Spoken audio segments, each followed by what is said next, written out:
Hey everybody, how's it going? My name is Protomonk and welcome to the very first episode of Let's Talk Gaming. And we're just going to stop the introductions, just dive right into this right now. We are talking about Pokemon Star, rumored or pseudo confirmed to be coming out for the Nintendo Switch.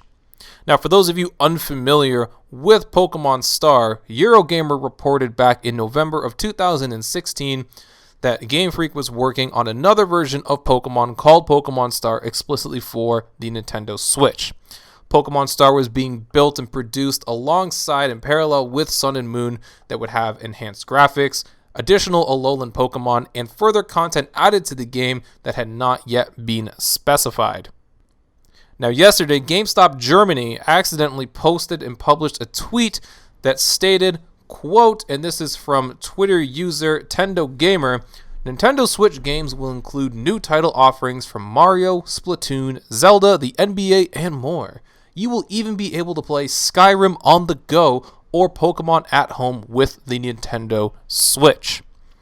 Now, this little snippet was immediately taken down, but it didn't mean that people didn't catch a screenshot. So, what does this mean? Well, in a sense, it means that it's sort of confirmed that Nintendo has said there will be a Pokemon title to its distributors that will be coming out on the Switch, and more than likely that title will be the rumored Pokemon Star. Now, of course, as you would assume with any leak or any rumor for a game, people immediately start coming up with theories as to where this game will take place and what it will entail. There are two prevailing theories floating around the internet right now, one of which implies we will go to Kalos, and the other implies that we are going to Sinnoh. Both of these are very good theories I'm going to quickly go over, but I disagree with both of them and I have my own. So the first theory is very simple, very cut and dry, and that is that we will be going back to the Kalos region or the Pokemon X and Y games. And that one is very simple. In the Terminus Cave in Pokemon X and Y, you battle Zygarde.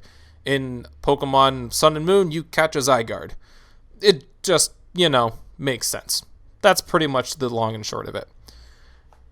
There is, however, one additional theory that Reddit user DragonBless pointed out, and that is very simply that in the Terminus Cave where you battle Zygarde in X and Y, there are three orbs. The Adamant Orb, the Greasius Orb, and the Lustrous Orb, which are the orbs found beside Palkia, Dialga, and Giratina in the Sinnoh region games. Now, this creates a very deep parallel between Zygarde being in Alola and the existence of those items in the first place, because why else would they really be there? So that, in addition to a little line from the reveal trailer back in February of 2016 that says, quote, it all comes together in Pokemon Sun and Moon, makes people believe that we'll be going back to Sinnoh instead of Kalos. Now, I'm okay with this theory because it has some weight and some merit to it, but for the most part, both of these theories rely on coincidence, and that's about it. There is some evidence to support this coincidence, but for the most part, that's all it is. There's not much else to go on besides the fact that there are orbs near Zygarde, and you get Zygarde, so that's it. That doesn't hold a lot of weight with me, and I think it would be cool to go back to those regions, but I really don't think that's where Nintendo's bringing it, and I think from what I've discussed with some other people, there's another direction that they can go that makes way more sense and might actually be more fun. So the first thing we need to understand about Pokemon Sun and Moon is that the structure of the game is so much different than every other game that came before it. The other Pokemon games have a story, but Pokemon Sun and Moon is very story-driven. The general purpose of the other games was simple. Get your badges, go to the Elite Four, be the champion, do some stuff after the game, yada yada yada. Great concept, don't get me wrong, but that is pretty much all that Pokemon had to offer before. Insert Sun and Moon, where the point of the game is much more story-driven. It's not about just collecting badges, it's about proving yourself in the island as a newcomer to the island, and it's about battling the Ether Corporation that actually has a much more justifiable threat to the region than the others. Now, yes, I would argue that for Emerald and Sapphire, the threat is much larger, but the way that they integrated the team in this game, which would be Team Skull with the Ether Corporation, added a layer to the story that the other games didn't really have. And while it wasn't necessarily super deep, the fact of the matter is that it was something new, it was something different, and it made us interact with characters a lot differently as well. We've dealt with characters in the past. We've had sort of teammates or people that make cameo appearances, but for the most part, Hao and Lily are beside us every step of the way. And while Hao is our rival, he's still not really a rival. I don't really know how to describe it. It's just different. And Lily is pretty much along for the ride. She's like a modern day Misty, more or less, except, not a gym leader. So what we have to do in order to really grasp all of this is take a look at the underlying tone and the underlying side story that comes with Pokemon Sun and Moon that's literally introduced in the first few minutes of the game. Very simply, we come from Kanto. Now, that little detail on its own means nothing, but when you play through the game, you realize that the Alolan region spends so much time trying to catch up to Kanto and do things that Kanto have established. Kukui wants to make the Pokemon League. We're constantly reminded about how people have come from Kanto, how people go to Kanto, Pokemon from Kanto. Alolan Pokemon are just Kanto variations. There are all these differences that we see and all these throwbacks to Kanto in the game that on their own really don't mean anything. But they're going to mean something shortly, and I'm going to explain why. So we go through the game establishing the Pokemon League and battling the Ether Corporation and ending the Ultra Beast. And these two storylines are absolutely important for establishing what this sequel would be. So first and foremost, we establish the Pokemon League. We all know that is very cut and dry. We can just set that to the side. We become the champion. It's done. The other part of this story comes with the Ether Corporation and with Lusamine and Lily. Now, Lusamine fusing with the Beast, and then we remove them, and we come out of the world. That's all fine and good. When we finish with the Pokemon League, we meet with Lily, and she says that they are going to Kanto to deal with Lusamine's illness that has come as a result of merging with the Ultra Beast. They're going to talk to Bill, who we know has merged and unmerged with a Pokemon in the past. This sets up the obvious story that we could start with in Pokemon Star, which is we are going to Kanto to help our friend. Lily, Hao, and the character that we play are obviously three best friends now. We've been through so much together. We want to help each other. Standard RPG style stuff.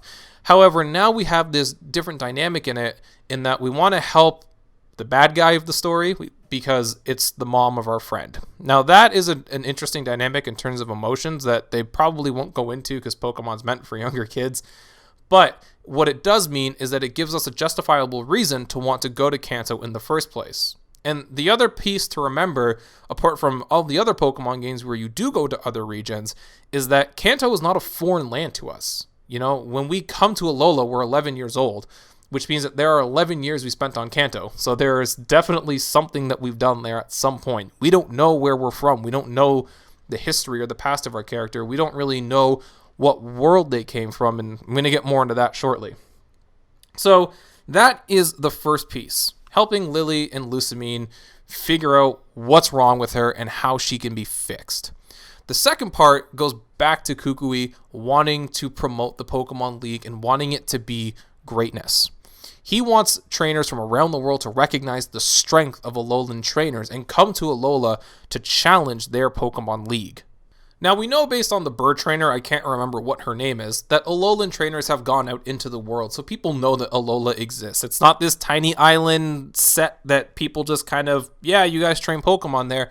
No. We know that they're out there in the world trying to set themselves up, but the problem is that there's not a lot of emphasis to pull people into the Alolan region to come battle. People might go to Kanto to challenge the Elite Four, or Johto, or Sinnoh, or anywhere, because they want to challenge different Pokemon leagues. Now that Alola has their own league, it needs to be promoted. It needs to be brought up.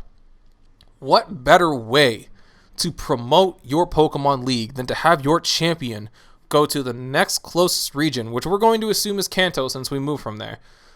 What better way than for your champion to go to Kanto, collect all 8 badges, defeat the Elite Four, defeat their champion.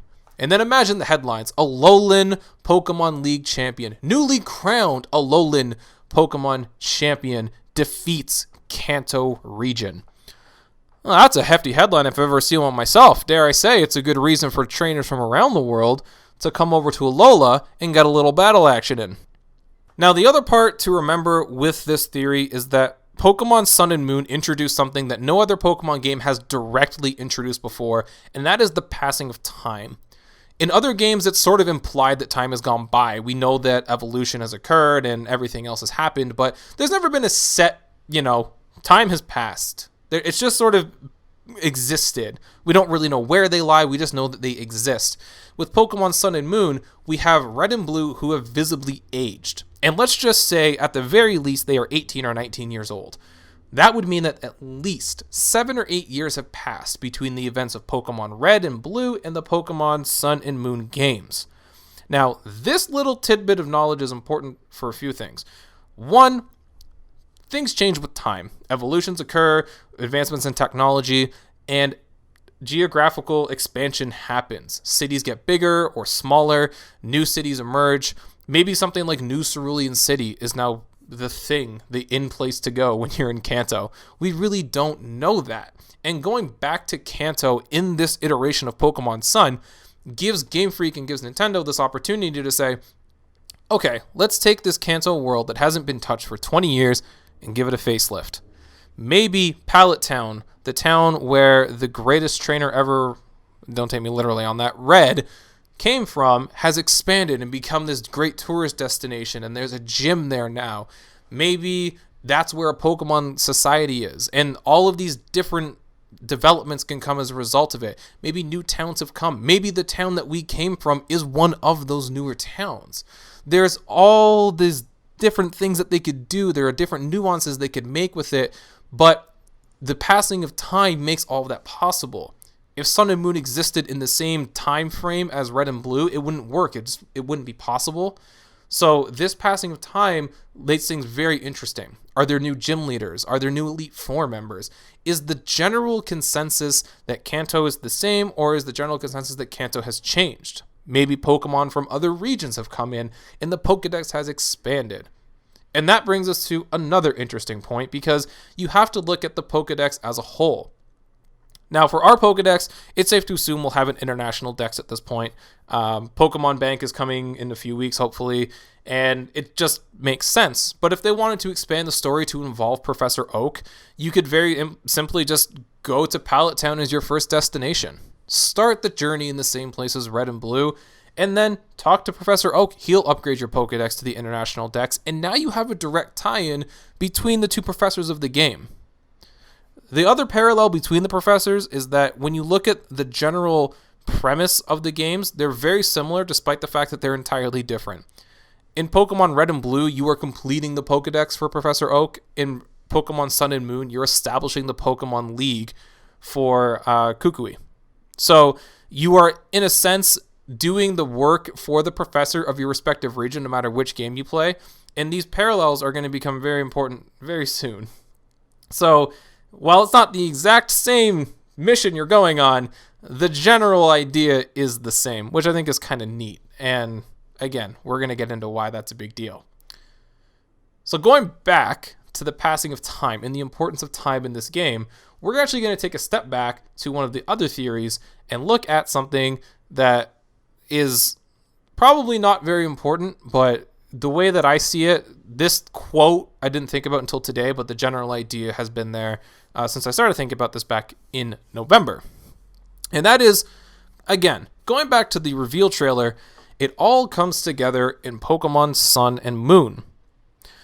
Now, it all comes together in Pokemon Sun and Moon is in itself a very general quote. Like, there's really not much else going on there. But here's where I think it gets really interesting. Sun and Moon, or Star in this case, would be the most recent iteration of the Pokemon games in modern times, whereas Red and Blue, or even Yellow, would be the oldest iterations of the game. And for Pokemon Star to take place in Kanto would basically mean that Pokemon Star is a merging of two worlds, old and new. Again, the passing of time. You have this existence in this game that takes the first generation and it adds the newest generation and says, you guys roll with this because this is what it is. And I like that. I think that it's very poetic almost. But it's not just the in-game sort of merging of worlds that we want to look at here. The Switch as itself is a new console, but it's also a handheld, right? The literal merging of two worlds, the merging of the handheld world and the merging of the console world. So now Pokemon Star and the Switch are working together to be this merger of worlds where it all comes together. And that is what I think works really well. Now, let's take one step back and look at, again, the theory that we're going to go to Sinnoh. And the reason I want to look at that is that there's been some rumors floating around that maybe that takes place a year after Pokemon Sun and Moon. And that's important because I think that if that's the case, both of these theories can exist. In order for my theory to work, it has to take place almost immediately after the events of Sun and Moon, because if it doesn't, it loses all validity. If a year passes, Lucamine's illness has probably had some progress made along. We're not really helping them at that point. We're just kind of showing up and saying, hey, I'll throw in $10. When we're actually going there and doing it, we can be in the thick of the story. We're there and we're doing it right away. Not only that, but Kukui's excitement for the Pokemon League throughout the entire game is just unmatched. So when we finalize ourselves as the champion and he says, okay, cool, now go to Kanto and make us proud. You want to do that right away. And you do both of them at the same time because, again, two birds, one stone. Why not, right? We obviously know where we're going because we've been to Kanto before. So this is the perfect opportunity, I think, for Game Freak to really just take it and roll with it. That, hopefully, is where I think that they're going to bring the game. I would love to see a nice merger of Pokemon Sun and Moon with Red and Blue because I absolutely love the vanilla games and I loved them on the Virtual Console remakes and they were just great. I'd love to go back and visit Kanto in this newest iteration, like a brand new, revamped, hyped up Kanto. That would be juicy. Now, whether or not they do this, I don't know. Probably won't, but I think it would be really cool if they did, and hey, guy can hope, right? So that's going to wrap up this episode of Let's Talk Gaming. I hope you guys enjoyed it. Let me know what you think down below in the comment section. If you like this video, be sure to hit that like button. Throw me a subscribe if you're feeling really fancy, and hit that notification to see when all my videos come out. If you want to follow me on social media, you can hit me up on Twitter and Instagram at Mr. Protomunk. Thank you all again so much for stopping by, and I will see you next time.